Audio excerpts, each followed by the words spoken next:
मैं खुद को कृष्णा बोल रहा हूँ ना, सिंपल साफ साफ बोल देता हूँ मैं खुद को कृष्णा बोल रहा हूँ। पांचवा वेद लिख रहा हूँ, पांचवा वेद। किसी भी साधु को ऐसी सरेंडर मत कीजिए, इवन गॉड को भी ब्लाइंडली एक्सेप्ट मत कीजिए, क्योंकि ब्लाइंडली एक्सेप्ट करने से ना आप बहुत लेजी हो जाते हो। आप कभी एफर्ट लगा के गॉड को जानने की कोशिश कीजिएगा कि तर्क के साथ कि यार भगवान ने ऐसा क्यों किया, और जब आप जानते हो तब आपको भगवान और अच्छे लगने लगते हैं। आप अपने न्यूज चैनल को किसी भी व्यक्ति को बोल दोगे कि जाके रिप्रेजेंट करके आओ हमारे न्यूज चैनल को, आई गेस आप तो नहीं करोगे।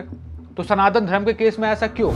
आपके डाटा में साधु पहले से ही मंदबुद्धि चोर जैसा दिख रहा है, नशेड़ी है, तो जनता क्या बोलेगी? दोस्तों, हमारी सोसाइटी में एक विलन है। ये विलन इतना पावरफुल है, इसका नेटवर्क इतना बड़ा है कि ये पूरी की पूरी सोसाइटी के थॉट्स तक डिसाइड करता है। लोग किसको पसंद करेंगे, किसको हेट करेंगे, लोग क्या पहनने चाहिए, कैसे दिखने चाहिए, ये लोगों के दिमाग के साथ खेलता है। मैं कोई AI की बात नहीं कर रहा हूं, मैं जेन्युइनली किसी एक विलन की बात कर रहा हूं। बात करेंगे मैं किसकी बात कर रहा हूं, उससे पहले आज की वीडियो के बारे में आपको बता देता हूं। मेरा नाम दीप जायसवाल है। हरे कृष्णा, आपका स्वागत है आज की हमारी वीडियो में। मैं बात करने वाला हूं IIT बाबा की। IIT बाबा की रिसेंटली कुछ दूसरे साधु संतों के साथ न्यूज चैनल के ऊपर जबरदस्त चिल्लम चिल्ली मारपीट झगड़ा हो गया। इसको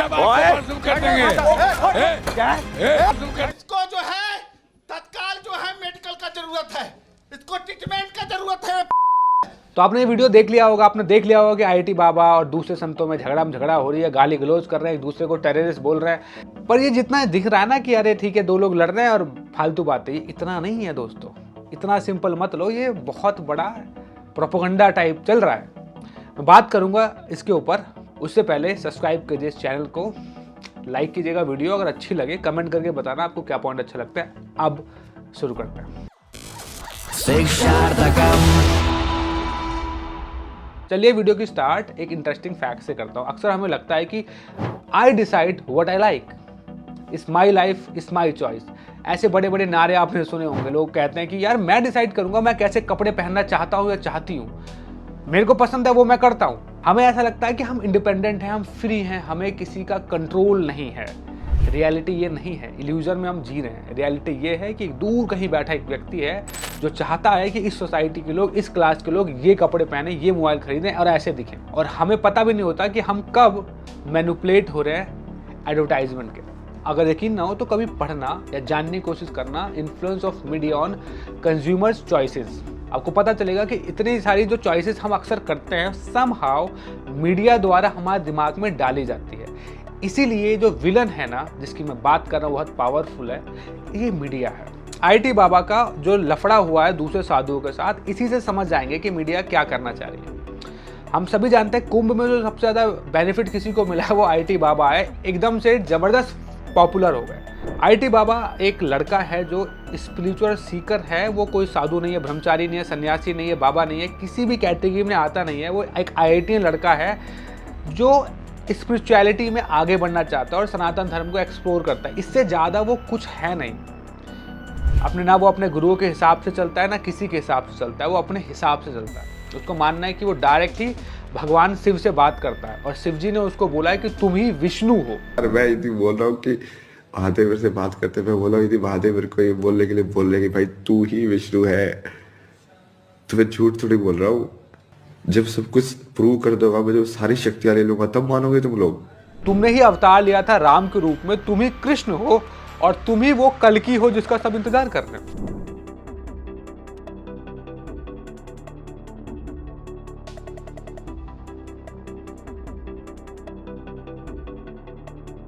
और फिर बाद में बोलता है मैं ही वो भगवान हूं और आज से मैं डिसाइड करूंगा इंडिया जीतेगी या नहीं। बोल रहा हूँ हाँ। इस बार इंडिया नहीं जीतेगी। चाहे तुम अब उनको विराट कोहली को सबको बोल दो कि अपने जेडीचे का जोर लगा के आज जीत के दिखा दो, तुम अब जाओ। हाँ। मैंने मना कर दिया नहीं जीतेगी तो नहीं जीतेगी। अच्छा। अब भगवान बड़े हो गए, तुम बड़े हो, अब देखा जाएगा। हाँ। ऐसे व्यक्ति को आप मुझे बताओ कि क्या सनातन धर्म का रिप्रेजेंटेटिव बोलना चाहिए? सच बताना, आपको क्या लगता है ऐसे व्यक्ति को सनातन धर्म का रिप्रेजेंटेटिव समझना भी चाहिए? नहीं। ऐसे व्यक्ति को बोलो कि ठीक है भाई तू अपना ध्यान रख, अपने हेल्थ का ध्यान रख, हो सका तो किसी साइकियाट्रिस्ट के पास जा, थेरेपिस्ट के पास जा, ध्यान रख, है ना, कंपैशनेट होना चाहिए। पर मीडिया क्या करती है? मीडिया उसको अपने बैक टू बैक शोज में इनवाइट करती है। पहले कुंभ में उसके इंटरव्यूज लिए, बाद में टेलीविजन शोज में उसको गेस्ट इनवाइट किया जा रहा है। बड़ा सा आसन रखा जा रहा है, उसमें उसको बैठाया जा रहा है, ऐसा ट्रीट किया जा रहा है कि भाई साहब वो तो बहुत बड़ा आदमी है, सनातन धर्म का रक्षक वही है, रिप्रेजेंटेटिव वही है। ऑल दो ना उसको ऐसा उसने शास्त्र पढ़े हैं, ऐसा कुछ नहीं किया है, ऐसा वो खुद भी बोलता है, पर उसको बुलाती है। बैक टू बैक शोज आ रहे हैं उसके। फिर एक शो में उसको बुलाया जाता है एक न्यूज़ चैनल पे, और वो बोलता है कि देखो मैं तभी आऊँगा जब कोई दूसरा साधु वाधु नहीं आए मुझसे डिबेट करने, मैं डिबेट नहीं करता। ठीक है भाई। ये मीडिया वाले क्या करते हैं, पहले उसको अपने शो पे बुलाते हैं, लाइव चल रहा है, बढ़िया सब कुछ चल रहा है, उसी शो में ये साधु साध्वी सबको बुला लेते हैं, और ये उठ के भागता है कि भाई ये सब फालतू, मुझे झगड़ा करना ही नहीं है। उसका हाथ वाथ पकड़ते हैं, ये कप फेंक के मार देता है जिसमें चाय थी, और गेट खोलता है तो गेट बंद है, कहीं भाग नहीं सकता। फिर साधु लोग उस पर अटैक कर देते हैं, तू पाकिस्तान का एजेंट है, तूने इंडिया के खिलाफ कैसे बोल दिया। जबरदस्त झगड़ा चलता है। इस दौरान पता है मीडिया क्या करता है, चालू रखना कैमरा, चलने दो जो चल रहा है। आईटी बाबा को जबरदस्ती बाबा बना के सनातन धर्म का रिप्रेजेंटेटिव बना दिया, सवाल जवाब करा जा रहा है उससे। फिर दूसरे साधुओं को बुला के उससे भिड़वा दिया जा रहा है।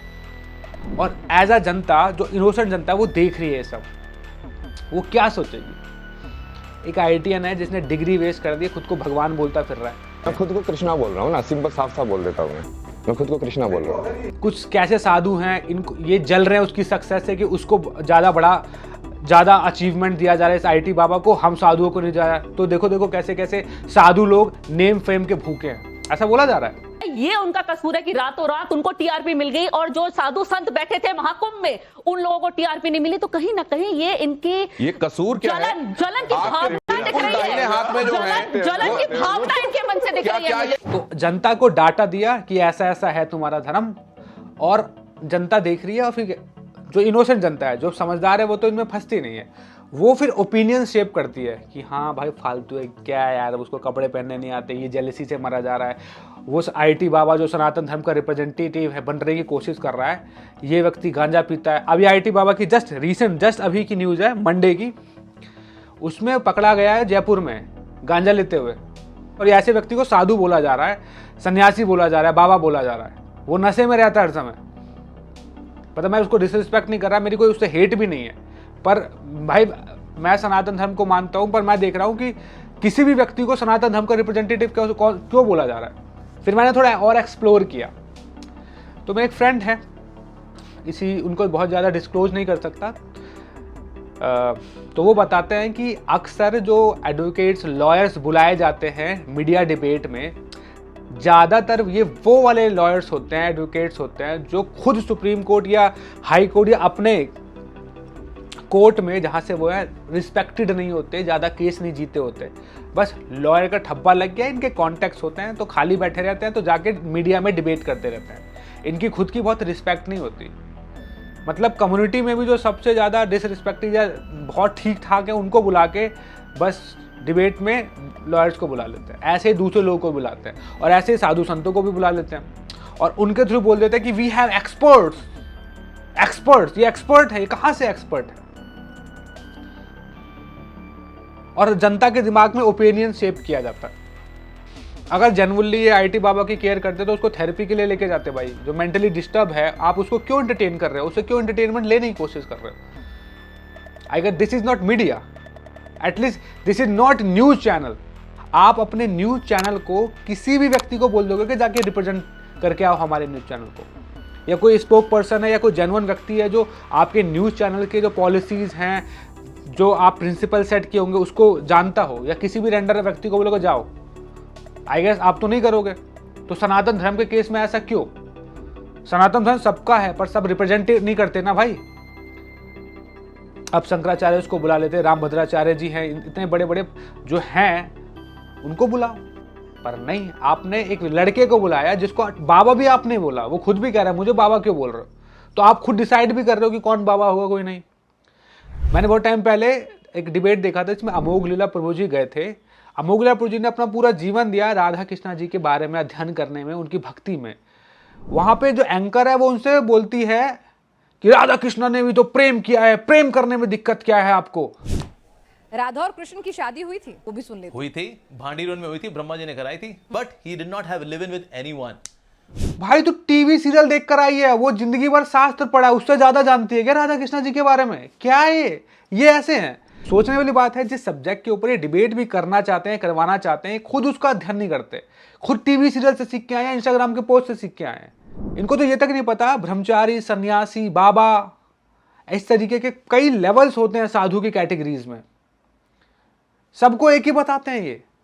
कई बार तो व्यक्ति होता भी नहीं है, उसने सिर्फ तिलक लगाया तो उसको भी बाबा घोषित कर देते हैं। देखिए, आप मुझे हर्षा से ही संबोधित करें तो ज़्यादा सही रहेगा, क्योंकि मुझे ये जो स्टैम्प दे दिया गया है, टैग दे दिया गया है साध्वी का, ये बिल्कुल भी फिलहाल सही नहीं है, क्योंकि मैं साध्वी नहीं हूँ, ना मैंने साध्वी के लिए कोई दीक्षा ली है। ये है मीडिया का कंडीशन।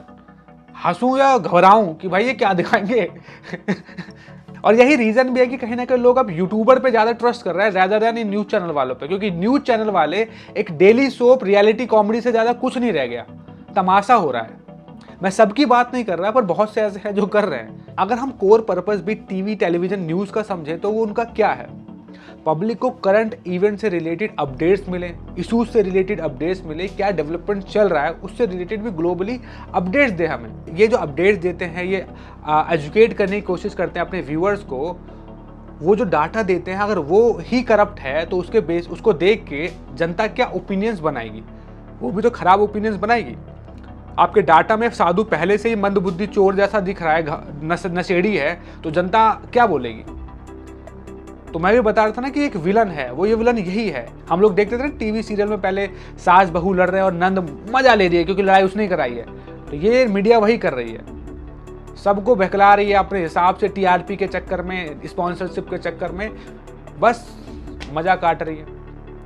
किसको विलन दिखाना है, किसको हीरो दिखाना है, ये डिसाइड कर रहे हैं। रणवीर अलाहाबादिया ने समय रैना इंडिया के शो पे, इंडिया गोट लेटेंट पे एक गंदा जोक मारा जो कि बहुत गंदा है। कितना बवाल हुआ ना मीडिया में। अभी रिसेंटली हनी सिंह का एक सॉन्ग आया मैनियाक, उसमें एक भोजपुरी वर्जन भी डाला गया। तो मेरे जितने भी भोजपुरी फ्रेंड्स हैं, मैंने उन सबसे पूछा ये क्या बोल रहे हैं, तो सब कह रहे हैं कि हम बता नहीं सकते, बहुत गंदा है, तू धार्मिक आदमी है यार, मतलब गंदा है, बहुत अच्छा मतलब नहीं है इसका। तो मैंने कहा यार, पब्लिक में अभी इतना संस्कृति बचाओ का मीडिया में डिबेट चला, अब हनी सिंह ने ऐसे सॉन्ग निकाल दिए जो कि 40-40 मिलियन आ रहा है, हर व्यक्ति गा रहा है, तब संस्कृति बचाने की चिंता नहीं हो रही? तब ये मीडिया वाले कुछ क्यों नहीं बोल रहे?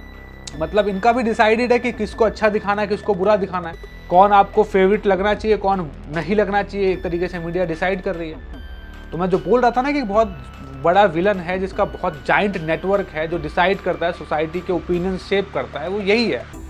इतना ही बोलूँगा कि आप अगर कोई भी किस्म का न्यूज़, वीडियो किसी की भी कंज्यूम करते हैं, हमेशा अपने विवेक का इस्तेमाल करें। आहा तो ब्रह्म जिज्ञासा, शास्त्र भी कहते हैं जिज्ञासु बने, एक्सप्लोर करें, समझें, अपनी बुद्धि, अपनी जिज्ञासा को, विवेक को खोने मत दीजिए, किसी के चरणों में मत डाल दीजिए कि अब आपका फैन हूं मैं, आपका चैनल सब्सक्राइब कर लिया, अब आप जो बोलेंगे वही करूंगा। ऐसे नहीं बनना। आप एक इंडिविजुअल इंसान है, इसको भगवान ने बनाया बुद्धि देकर, और इस बुद्धि को आपको यूज करना है सही गलत पहचानने में। आप कर सकते हैं, शिक्षा लीजिए और फिर यूज कीजिए। तो इसी तरीके से किसी भी साधु को ऐसी सरेंडर मत कीजिए, इवन गॉड को भी ब्लाइंडली एक्सेप्ट मत कीजिए, किसी भी चीज़ को ब्लाइंडली एक्सेप्ट मत कीजिए, क्योंकि ब्लाइंडली एक्सेप्ट करने से ना आप बहुत लेजी हो जाते हो। आप कभी एफर्ट लगा के गॉड को जानने की कोशिश कीजिएगा कि तर्क के साथ कि यार भगवान ने ऐसा क्यों किया, और जब आप जानते हो, है ना, तब आपको भगवान और अच्छे लगने लगते हैं। आपको लगता है यार धर्म में जो गीता का ये श्लोक है ये चीज़ बताता है, आपको और अच्छा लगेगा, प्राउड होगा। तो कई बार हम ब्लाइंडली फॉलो करने के चक्कर में बहुत सारी एक्साइटिंग चीज़ें खो देते हैं। तो ब्लाइंडली मत करिए, लॉजिकली आगे बढ़िए, आपका ट्रस्ट 100 टाउन्स बेटर हो जाएगा और आप ज़्यादा ब्लेसफुल महसूस करेंगे। प्लीज़ बुद्धि का इस्तेमाल कीजिए, मीडिया और आपके बीच में आपकी बुद्धि रखिए, और क्रॉस चेक करने के बाद ही इनटेक लीजिए अपने इनके डाटा को, और अपनी ओपिनियन आप खुद लीजिए। ओके, तो ये जाइंट है। आपको वीडियो पसंद आई होगी तो आपको समझ में आया होगा मैं क्या कहना चाह रहा हूँ। कमेंट करके बताना आपको मेरी बातें कैसी लगी कैसी लगी और आप सपोर्ट कर सकते हैं मुझे फाइनेंशियली डोनेट करके। ये मेरा डोनेशन लिंक है, ये नंबर, इस पर आप पेटीएम, गूगल पे, फ़ोनपे सब कुछ कर सकते हैं। डिस्क्रिप्शन में भी मैंने बैंक डिटेल्स डाली हुई है, वहाँ पे जाके आप डायरेक्ट भी अकाउंट में हेल्प कर सकते हैं। आप हेल्प कीजिए, जल्दी शॉर्ट फिल्म लेके आने वाली है मेरी टीम। क्या बोलते बोलते मिलते हैं किसी और वीडियो में। हरे कृष्णा।